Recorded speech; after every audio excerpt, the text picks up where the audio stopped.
What's up, y'all? This is your boy Eddie Jax. Welcome back to the Drop That Podcast.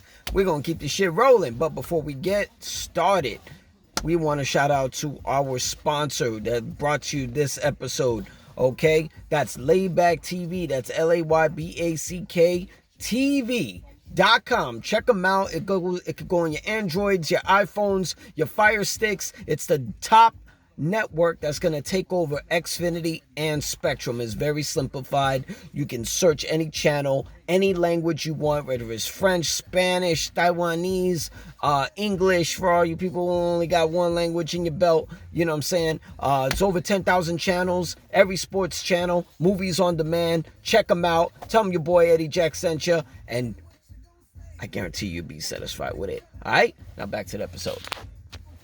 What's up, y'all? This is Boxing Talk. We doing Boxing Talk. It actually been fully officially announced with information. Ryan Garcia has been suspended with his recent fight that went down April 20th over there at I believe it was the Barclays Center in Brooklyn, New York, against Devin Haney.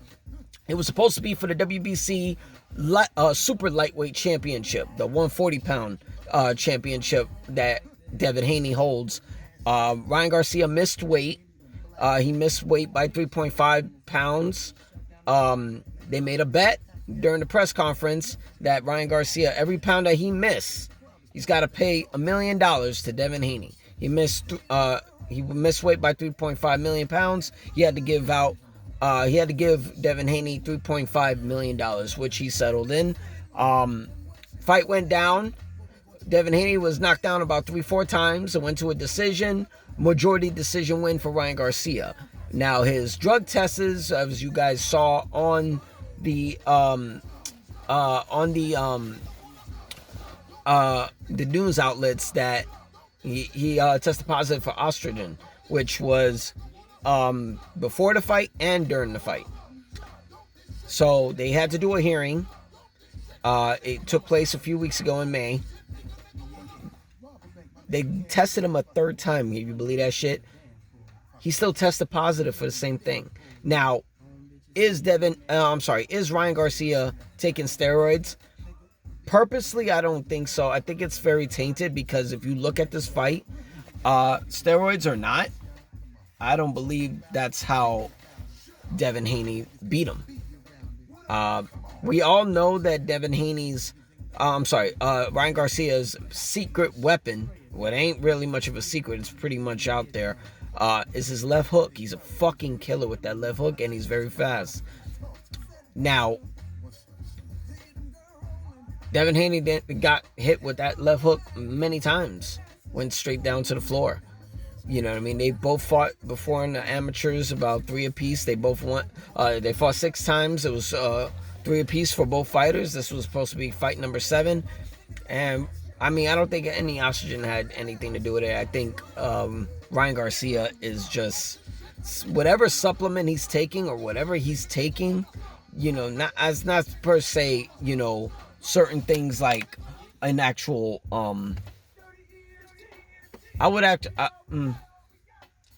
like, let's say you're just drinking beer or something like that, whatever he's enjoying consistently, I think it's probably tainted with it.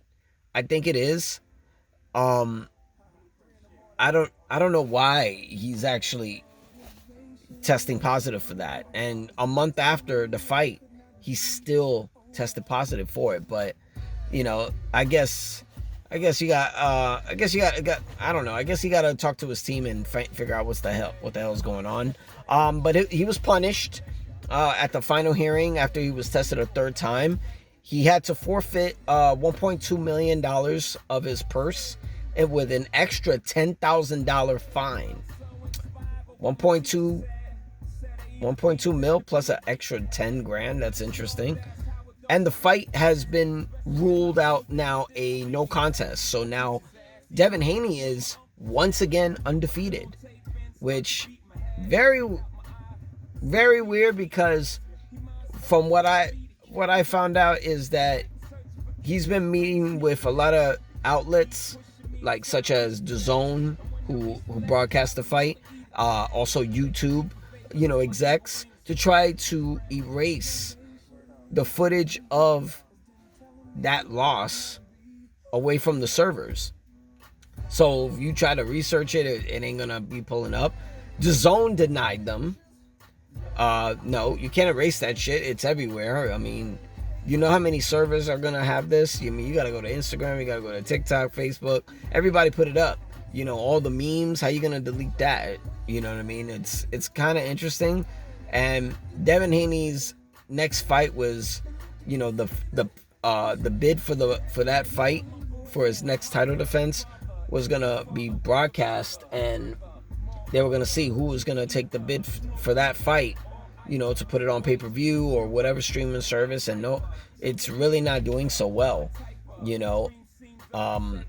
So it's been fully out there that Devin Haney plans to sue Ryan Garcia due to financial struggles regarding for a bid to get his next fight, promoted by a next person or a broadcast team. You know what I mean?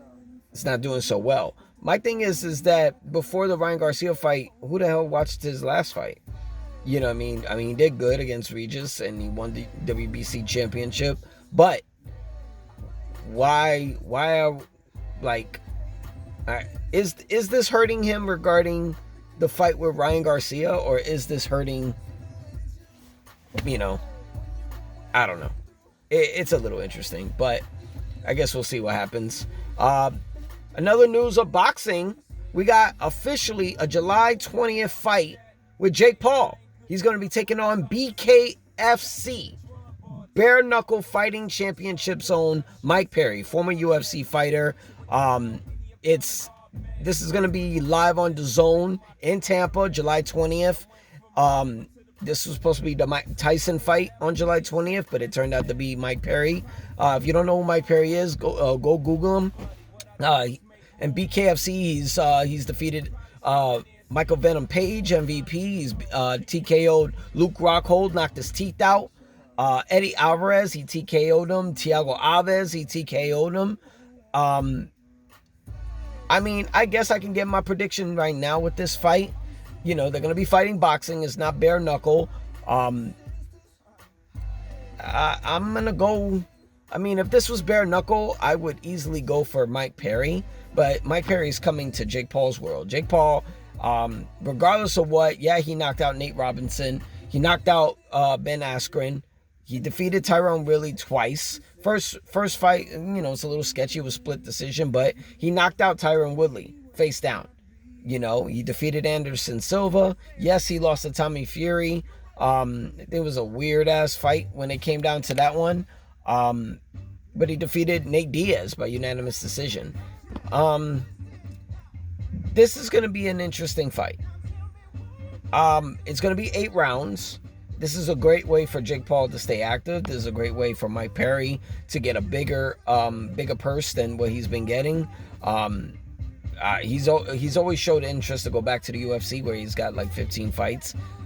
He ain't gonna see any money that he's been getting in boxing and in BKFC over at the UFC. He's not. He was a challenge championship caliber, and he's basically the face of BKFC. His fights are entertaining. I've been seeing a lot of the verbal back and forth between Jake Paul and Mike Perry. Maybe they should do a press conference. I don't know. Mike Perry was the backup fighter to Logan Paul and Dylan Dennis back in October. I don't know. This is going to be an interesting fight. This guy's young. He's 32 years old. Jake Paul's only 27. So it's not like it's going to be any older guys like Anderson Silva or Ben Askren and so forth. This is going to be very evened out. But I got Jake Paul. Is it going to be my knockout? I don't know. Mike Perry had a 2015 boxing debut. He got knocked out in the 4th round. But a lot's happened. They both had a sparring session like 3 years ago. It turns out Jake Paul, even though he was new to the boxing world, he beat Mike Perry in the sparring session. But I don't know. With all that experience, now I think Jake Paul will probably do worse. So I got him winning by decision on this one. But that's all we got.